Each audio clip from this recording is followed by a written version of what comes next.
Hi healing fam, how you guys doing? I hope you guys are doing great. So in today's video, we're going to talk about all things difficult marriages. Real quickly, if you haven't done so, please thank you for checking out my video. But while you're here checking it, just hit that like button real quick. Hit the like button, hype me up, and let's carry these conversations to so many more so YouTube can push my videos forward. But anyways, a difficult marriage often involves a lack of mutual respect, care, and effort, sometimes characterized by power imbalances, poor communication, or persistent one-way effort. Key Key steps to navigate these challenges include, but not limited to, healthy personal boundaries, improving communication, practicing self-care, potentially seeking counseling to address underlying issues. One-way effort. Often one spouse is doing the most. Didn't say that, but I just said that. One spouse is doing the most. Communication breakdown. Inability to discuss issues. It's like circular, do. Go round, round the garden like the teddy bear. One step, two step. You just can't go forward. Severe criticism, contempt, defensiveness, or stonewalling. Ooh. You can do all the things, but if somebody's stonewalling, giving the silent treatment all the time, where are you going? What you can't go anywhere. Everything is super circular. It's just going around that tree trunk. Lack of support, outside stressors, but you can't even discuss things like financial issues, parenting disagreements, major life transitions, and others. Sometimes it's genetics. So if that person has, personality disorders such as narcissistic personality tendencies, you get out of here. Yeah, you. Anyways, let's get into the video. I just wanted to do that little intro. I'll be back with at the back end, wherever, to give you my 2 cents. Okay. Watch this video here. The best punishment I can give a woman is malice. I can stay in the same house with you, I'll not talk to you.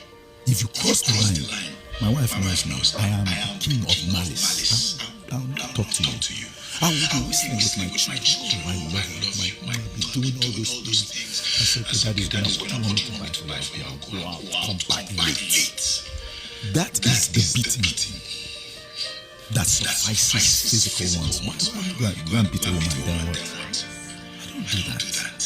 So anybody that says from any corner, crack, or crevice that brings out the proposition that I beat women, so the person is a big fool because I support women. You know the best punishment for men like this is to exit stage quietly and safely and take your kids with you. Point blank and period. These are men who intentionally just focus on making the marriage not blissful, but make it difficult by any means necessary. It's like a master-slave mentality they have.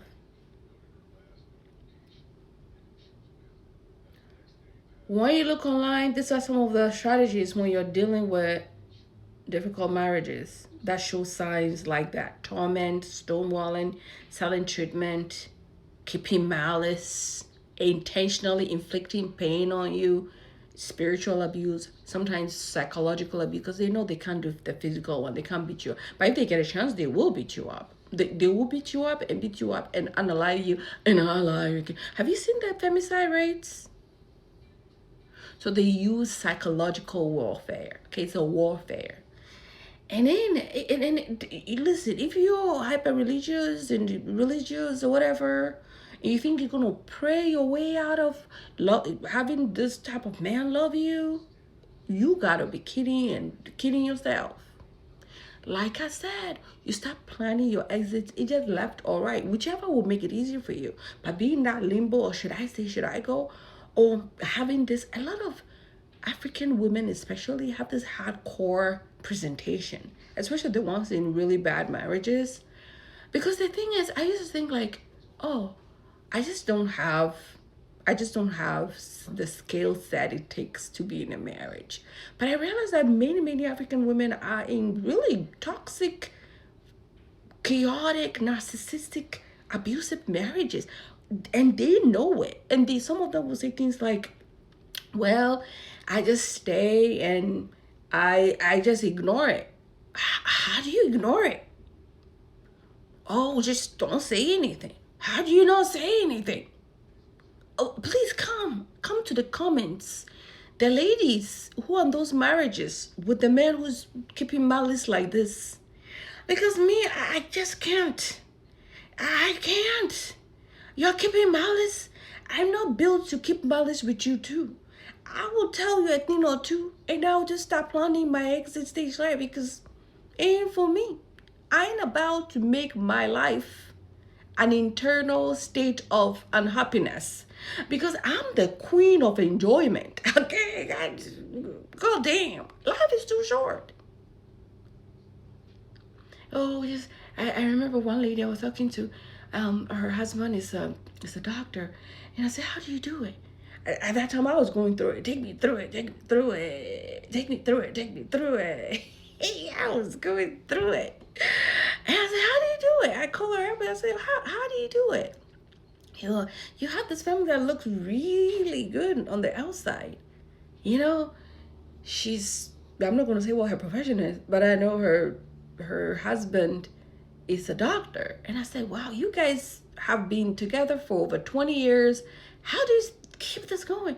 She's like, oh yeah, he gives me a lot of silent treatment. He stonewalls me. He doesn't mind me for days. But I just don't mind him. You just don't mind him?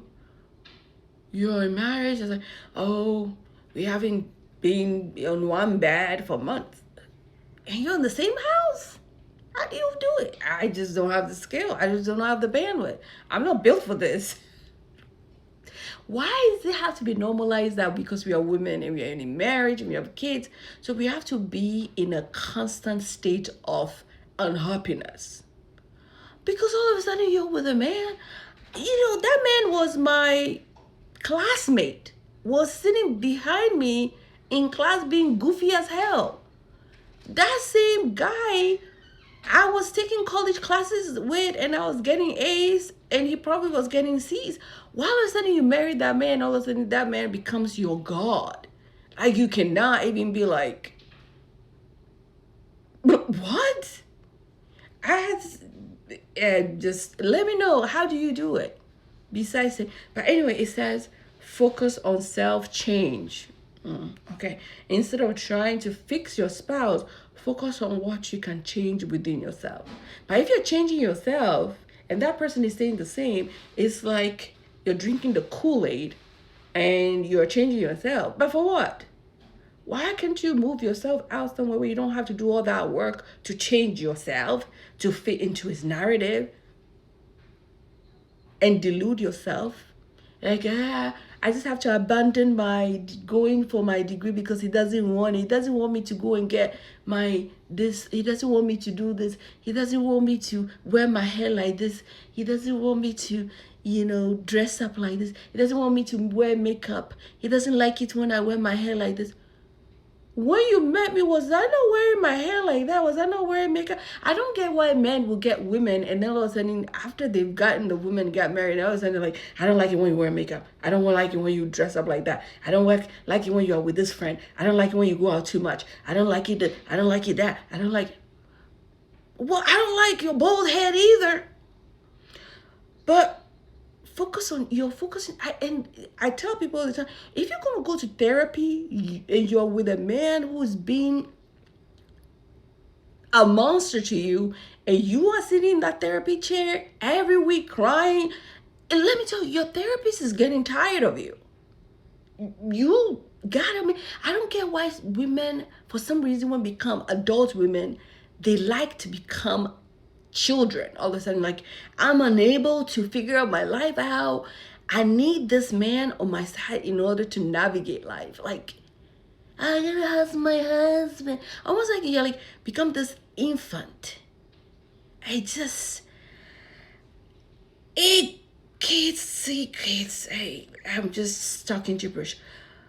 And another is improve communication. Do you know how many women, especially my hyper religious ladies, they are going to church, they are crying, they are praying, they are fasting, they are dizzy, they are breaking out in hives, they are obese, they are eating all kinds of, they have no time for themselves because they are trying to cook, they spend the whole weekend, no outing, they are enslaved to this man. It's a master slave mentality. Improve their communication, silencing themselves.